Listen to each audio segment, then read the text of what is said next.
¿qué vamos a ver hoy aquí, en el Teatro Baracaldo, en el Baracaldo Antiguo?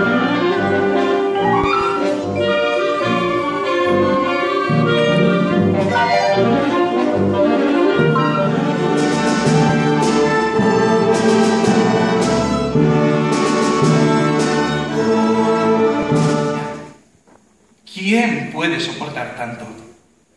Gemir tanto.